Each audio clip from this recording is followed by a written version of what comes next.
cemetery, little tiny cemetery, and just look at the road that I'm on.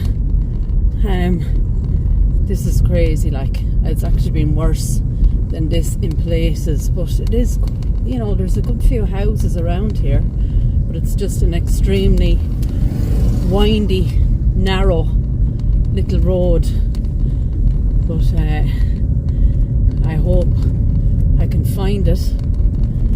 I believe there's some 1700's headstones by the amazing J. Byrne and D. Cullen that we have seen so many times.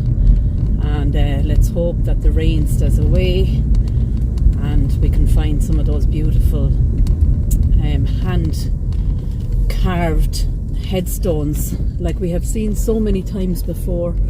But as I said, unfortunately, these little gems, these very old headstones, are always down the worst tiny little roads. But guys, this is what I love, this is what I do, and I really hope you enjoy it as well. So I'll get back to you when I find it.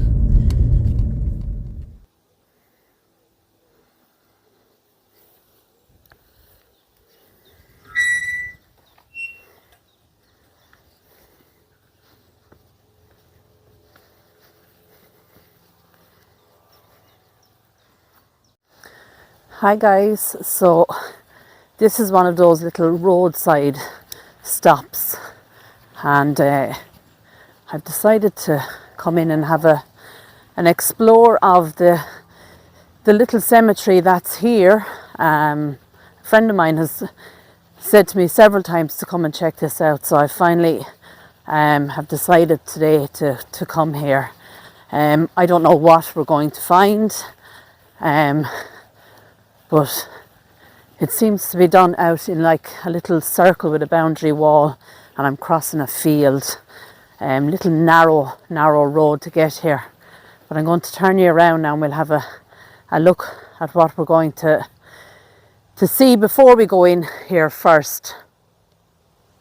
So this is it, guys. I'm not even sure of the proper name of this area. We have to get over this little stile, and we have quite a few stones in here. Wow, and it does look quite old. Now, when I started driving here, it was beautiful, warm, sunny day, and I am feeling the raindrops already. So let's start. We'll start with this little one, see if we can see anything. In loving memory of her dear father, Thomas Redmond, 1907. And he seems to be here all on his own. This one has got a little boundary going around the grave. It's like little stones. Pray for the soul of Catherine Ferguson. She was 50 when she passed in 1851, and she's here with her husband John Ferguson, 1851.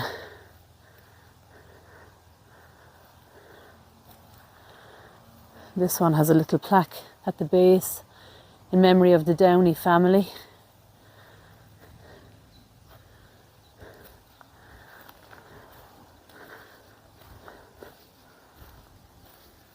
We have some beautiful monuments in here, actually.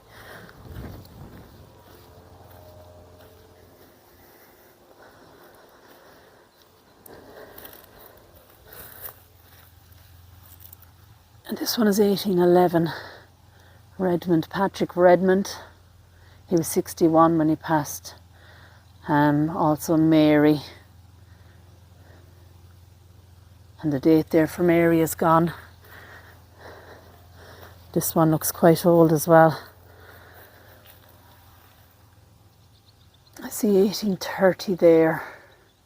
Memory of Thomas Dwyer, it looks like. There's a John the wire here as well, 1826. He was only 21, so he was the son of Thomas there.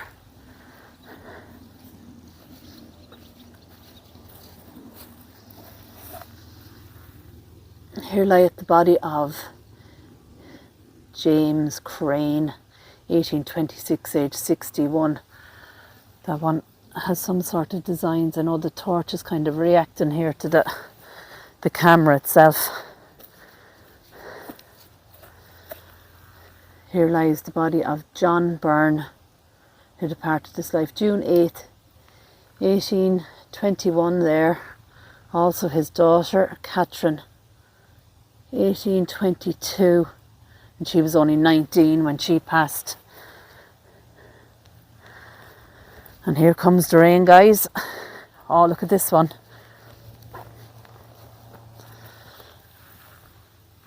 We have the crucifixion scene there. I hope that'll pick it up without the torch kind of ruins it there, but it's the sun, the moon and the crucifixion. It says here lies the body of Patrick, surname is gone, 1800's there. He was 35 when he passed.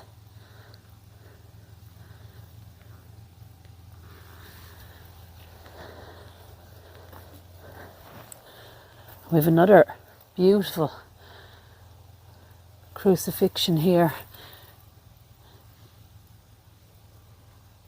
You can see the sun there and the scenes of the crucifixion, the moon.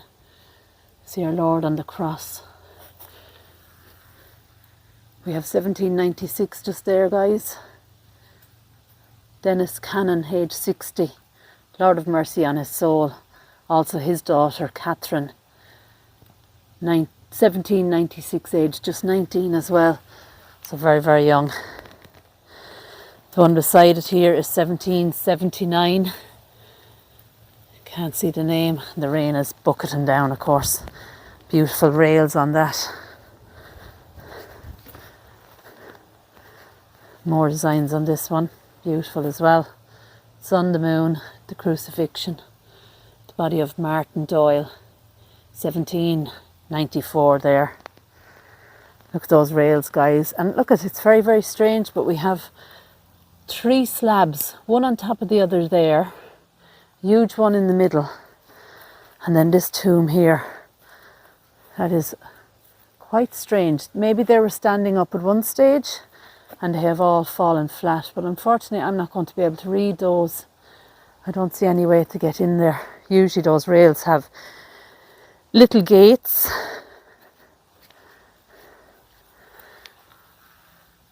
Oh, there's a crucifixion. I'm really sorry about this torch. It's whatever way it reacts to the camera on the phone, but it's the scene of the crucifixion. We have our Lord here.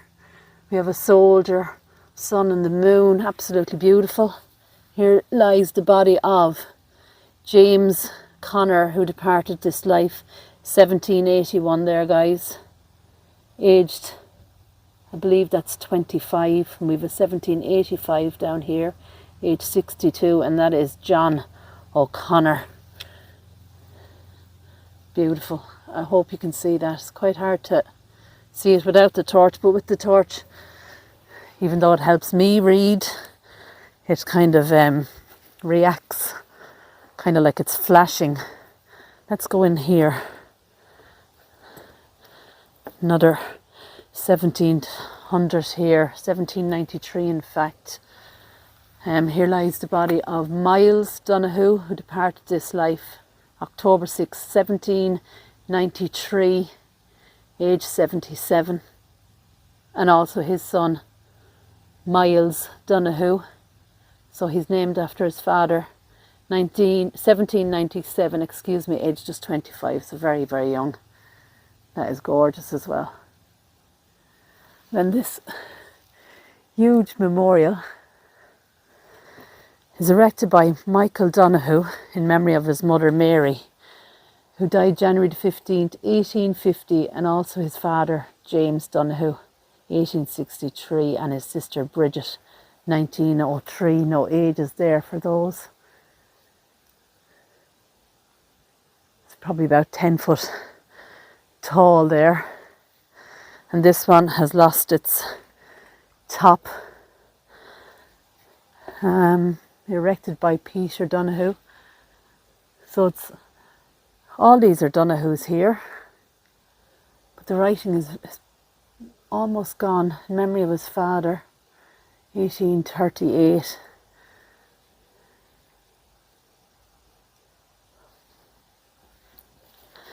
And we've one here on the ground even. Looks like Bridget Donahue. 1791 there. Aged 60. So this little area, they're all Donahues there. But let's just have a look at these rails. You can see that the curbing has come away. We even have a headstone here, guys, right on the ground. 1794 it looks like. Rossiter. Can't see any name. Just have a look. Oops. There's 3 stones right on top of each other. Just in there.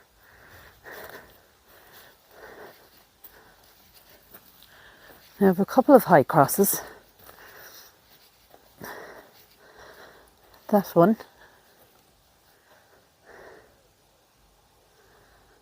And then one there, slightly smaller, the vines on it. This is Donahue as well. So we have quite a number of Donahues just along here. Unfortunately, that torch is not going to be great for showing you today. And we're just surrounded by beautiful countryside. Oh, look at this one as well. Another scene from the crucifixion. I wonder who the stonemason was. Here lies the body of... Now, I don't actually know. Or maybe it's Catherine, actually, Catherine Connor, who departed this life, 1785 there, guys, aged 44. Also Margaret, 1788, not sure you'll see it, it's just there, aged 26, so once again very, very young.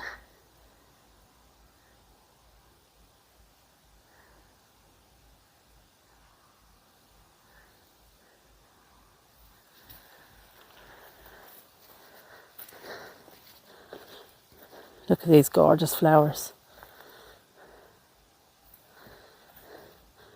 And as children, would you believe actually as children we used to pluck the heads off and suck the inside of it. I don't know how safe that was, but it was a real sweet kind of a nectar. And I just can't remember the name of the plant at the moment. Beneath are laid the remains of Mary McGuinness, it looks like, wife of David, who departed this life June 12th, 1826, age 70. And also, looks like there's a David, or Daniel, maybe that's her husband there as well.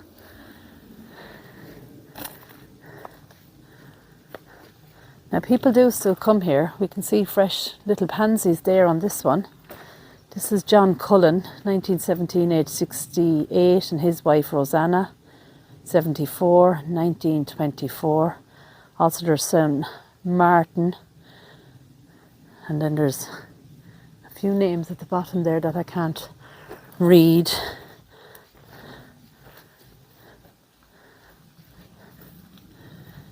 Here lieth the body of Brian Cullen, departed January the 10th, 1791. The writing on this is brilliant actually, age 66. Also Mary Cullen, his wife, departed April 1806, age 66. Lord have mercy on their souls. Also Joseph, who died 25th of April 1895, aged 80, and also his wife Mary, 1897, aged 66.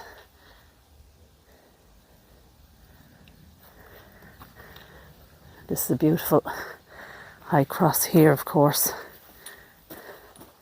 Lots of lovely Celtic designs on it. And it's for the Mangans.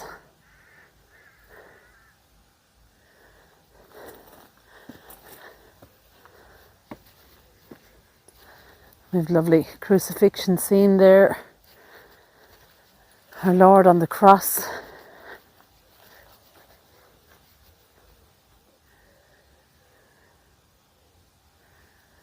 Now this one has had a new headstone. Loving memory of Patrick Walsh, 1919, age 49. His son Patrick, 1926, age 20. His daughter Alice, she was only 16 when she died in 1929. His daughter Bridget, who was 25 in 1930.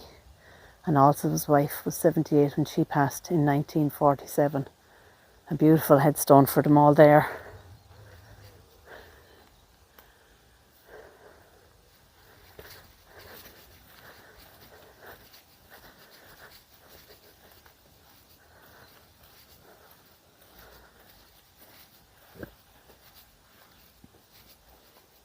Wow, look at this one. These railed ones. We might even get to read this one at least. Lovely scenes of the crucifixion there. Oh wow. Let's see if I can get my gimbal in to show you. Look at that. The horse there. The cross. The crucifixion. I see 1840 something here. And it's... oh, I'm not sure of the name. Looks like Jill or Gillian. That is a beautiful headstone around these old rails, or should I say inside these old rails. Now I want to try and get around to that one because I see 1791 there. But look, at these actually might be easier to read, these ones under this tree. Wow. Oh wow, look at this one. As I scrape my bag under the trees, look at this. Oh, unfortunately this torch is not much help. No, but maybe you'll see that there. I think you will. Here lies the body of Morgan Bryan, who departed this life 1790, age 69. Wow, look at that. And this one is beautiful as well. I'm not sure you'll see this one. Hopefully you will.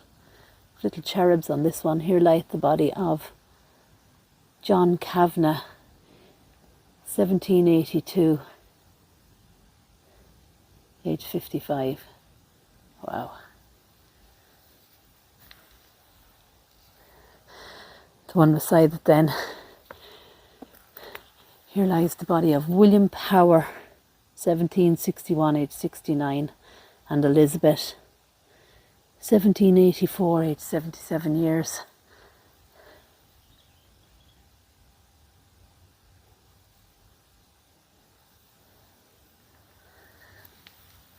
Oh, let's see if I can get around here.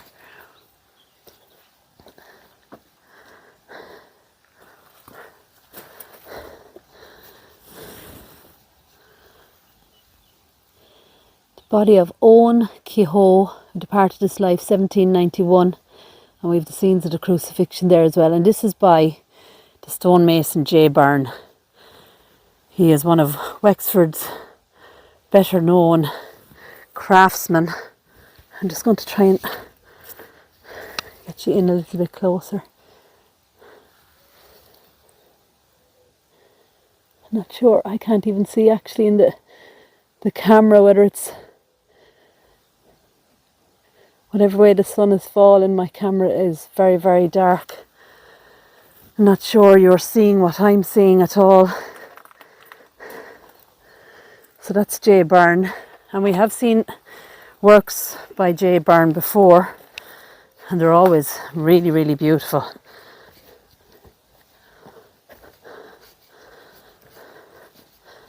And this one is almost completely weather worn, no writing really.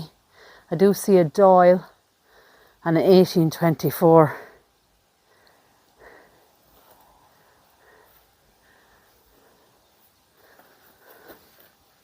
Look at the weather again, guys. You can see the big black clouds there looming. But the rain has stopped for now. This one would have had rails right around it.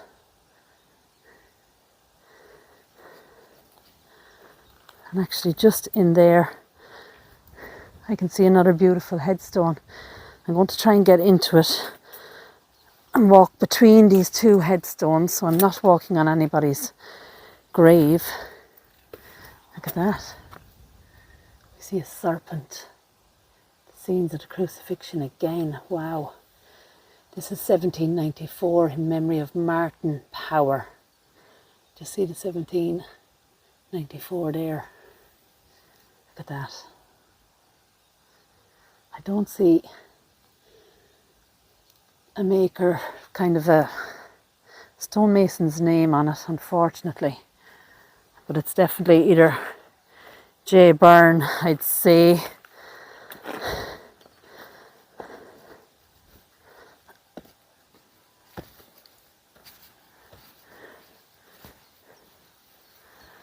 at that tree.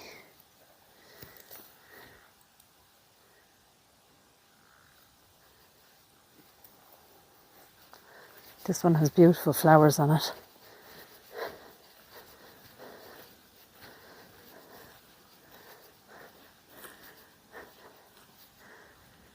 Memory of her beloved mother, Mary Murphy, wrote there on the plaque. And in this plaque, memory of her beloved father, Michael Joseph Murphy. I don't see any dates though, but a little cross there, and inside the cross is actually a little cross. So very unique really. Yeah, so we're used to seeing these older headstones, and it's usually J. Byrne or Dennis Cullen are the men who created such fantastic headstones.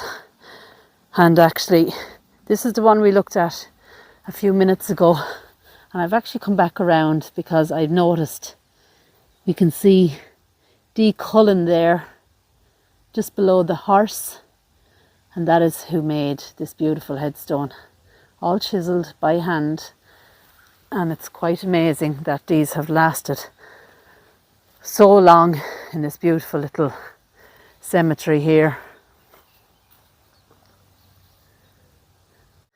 So guys, not much else really here to read, but I'm glad now that I've come in here and shared some more of those beautiful old headstones. I mean, where else do you really see it? And of course, Dennis Cullen and J. Byrne and their beautiful craftsmanship of the time is just, you know, it's unreal. But with that being said, guys, I'm going to make my way back across the field here, and the sun has come out, would you believe it? And if I find out the exact name of this little cemetery, I'll put it into the description. I do believe that there's a well around here somewhere, but I don't think it's actually in this area. It's probably further down across the field. But with that being said, guys, take care, God bless, and I'll talk to you all soon.